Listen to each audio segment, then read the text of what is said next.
This new feature supports multi-channel robot synchronization for cinematic controllers. In this example, we'll show how machine code simulation can execute channels simultaneously for two robots on rails. We'll also show how to add synchronization marks. The machine tool view of the operation navigator is where we pair the tool with the device and the device with the robot. Tools and devices have a customizable item to specify the target pocket. When there are two robots, we use this item to specify which tool or device goes with which robot. You can now see the target pocket is set to as mounted. This makes sense because the tool has already been mounted to the quill, so it doesn't need to be changed during simulation. Now let's look at the quill itself.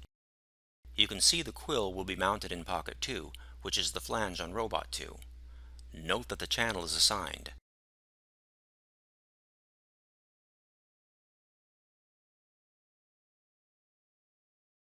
One cinematic controller will run both robots.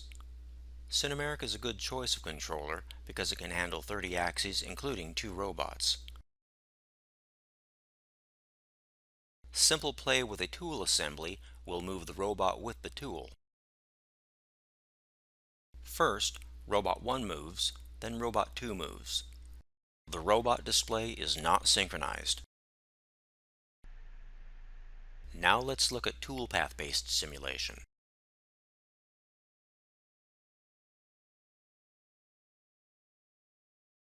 Again, Robot 1 moves first, followed by Robot 2. The robot display is not synchronized.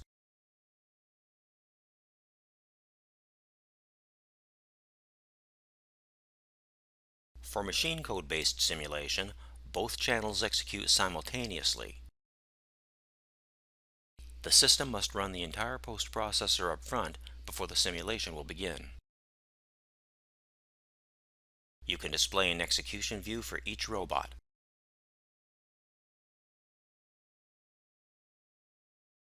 You can now see both robots play simultaneously and are synchronized.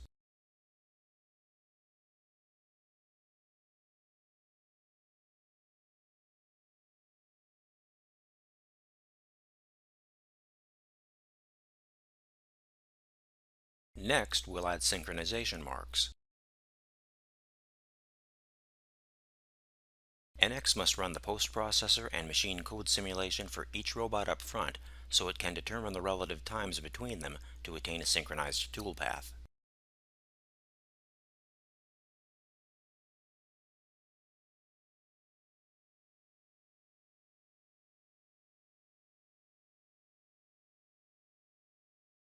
What we see here is the same as what we saw for machine code simulation. Both robots play simultaneously and are synchronized.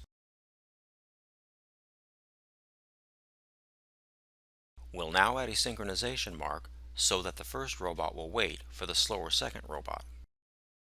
Both channels will be affected as shown by the checkboxes.